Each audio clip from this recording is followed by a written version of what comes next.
Sorry to open with a brag, but I'm in my 20s. I keep hearing people my age complain about their parents still, though, which feels weird to me. Because I give my mom and dad a lot of credit. Like, my mom is obviously a white woman, but she's always defied stereotype, because as long as I've known her, she has never once demanded to speak to a manager. She's always been perfectly happy to just keep screaming at an entry-level employee. And I give my dad a lot of credit, because my dad never once cheated on my mom, which he brings up so often, it's pretty clear he wanted to. I had very strict parents growing up. Like, I get so jealous when I hear like guys my age talk about all the fun video games they play as a kid. Because my parents never let me play video games. They said video games are too violent for children. But what they had me do instead was just go outside and play with the other kids in the neighborhood. So all that meant was that instead of staying inside and playing violent games like Call of Duty or Gears of War, I was outside playing neighborhood games like punch each other until it goes too far. Or the cul-de-sac classic, someone's older brother's here and he's hurting us. I'm from Missouri and that has never once gotten applause. People ask me all the time, they'll ask, like, what's the worst part of growing up in the Midwest? Is it the opioid crisis? Is it the crumbling infrastructure? And honestly, no. The worst part of growing up in the Midwest is that it permanently convinced me that leopard print is fancy. To this day, if I'm walking down the street and see a woman in head-to-toe skin-tight leopard print, my first thought is still, wow, a princess. I grew up Catholic. You may know us as the good guys from every exorcism movie, or as the bad guys from world events. My first girlfriend in high school, though, was actually Jewish, and I remember finding out that her parents did not approve of her and I dating because we were different religions, which really came as a shock to me, because I don't know if any of you know this, but the stigma against dating outside your religion does not exist in Catholicism at all. Like, I once asked my Catholic dad if it would be okay if I dated someone who wasn't Catholic, and he put his hands on my shoulders and said, if you find a way out, take it. I dated that girl my junior and senior year. I gotta admit, our religious differences only got in the way when it came to one thing, and that's when we would go over to her house, and her family would make a lot of self-deprecating jokes about being Jewish, and I would have no idea how I was supposed to react.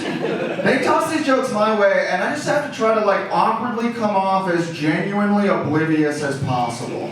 Like the first time I went over, her mom comes out of the kitchen and goes, all right, Robert, warning, I made a traditional Jewish recipe. So you know it's old, it's bitter, and there's way too much of it. And I had to be like, well, I'm sure it's been through a lot.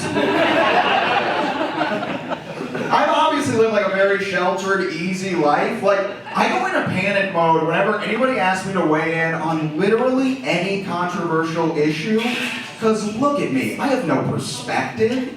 So I always wind up just making myself like an idiot trying way too hard to say the right thing. Like a couple weeks before this past Christmas, a friend of mine taps me on the shoulder and goes, hey, Robert, do you think Santa Claus is white? And I was like, I don't know, is she?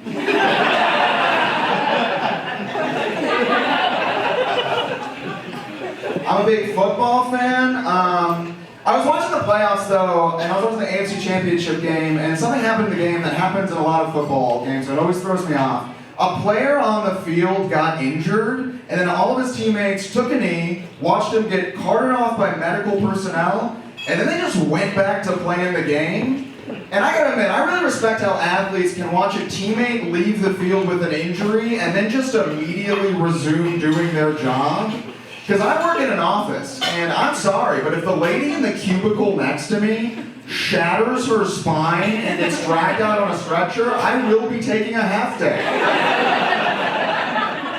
I've been looking for a new job, and I've been asking my family members for advice, and a lot of it has been helpful, but all of my older relatives keep giving me really out-of-date advice. Like, advice hasn't been relevant in decades. Like, my 89-year-old Irish grandmother, her one piece of advice to me, she was deadly serious. She said, that I should never bring up my Irish heritage in a job interview because it would prevent me from getting work. And it's like, wow, thank you, Nana. I'll keep that in mind if I interview to work at a turn-of-the-century shipyard. Thank God no one knows I'm Irish, otherwise I might lose my current job building the Panama Canal. I work a minimum wage job right now. A lot of my friends work minimum wage jobs too, except I work a minimum wage job at like a big corporation, so I get to see both extremes of the wealth gap, and that is kind of fascinating. Like, poor people love talking about class warfare, starting a revolution, and violently overthrowing the rich. And rich people love just kind of pretending those conversations are not happening. Like, my millionaire boss will come up to his top floor office and be like, Robert, do you realize you are one more late report away from the management team writing you up? And all I can think is, dude, do you realize you are one good Bernie Sanders tweet away from the interns throwing you off a balcony? I'm not one of those people that thinks having money makes you evil, though. I know it's a very popular belief. I don't think being rich makes you evil. I think it just kind of takes away some of your awareness. Like, I have a very rich grandpa, and he's like old school, mysterious rich. Like, I'm pretty sure all his money still comes from the railroad somehow. And I used to think, like, being an old rich guy, he might be, I don't know, homophobic. Now I'm starting to think he might actually be so rich he doesn't even know what homosexuality is. Like, I bet if I asked him straight up, like, hey, Grandpa, what do you call it when one man has sex with another man? He'd probably be like, oh, you call that two senators closing a trade deal. I don't think money makes you evil, but I do think it kind of saps your self-awareness. Like, there's a very wealthy, famous actress. Her name is Jamila Jamil. Big fan, she's really funny, she's a great activist. But she made a post on her Instagram, and this was the post word for word. She said, 7 years ago I got an abortion, and now I am a thriving multi-millionaire. Which is a great sentiment. I see what she's going for. It's nothing to be ashamed of. It should be destigmatized. But also, doesn't that kind of make abortion sound like a get-rich-quick scheme?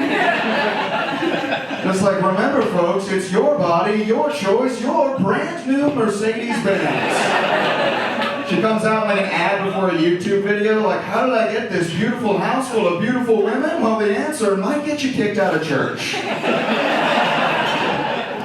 We built a little rapport. I feel like I confess something to you. For most of my life, my favorite movie was Pretty Woman. That's that 1990s romantic comedy with Richard Gere and Julia Roberts. And that was my favorite movie until I found out that Richard Gere is 18 years older than Julia Roberts. 18 years. I did a little bit more digging. Richard Gere was 18 years older than Julia Roberts in Pretty Woman. Billy Crystal was 14 years older than Meg Ryan in When Harry Met Sally. And Gregory Peck was 61 years older than Reese Witherspoon. And, alright, I made that one up, but you all get my point.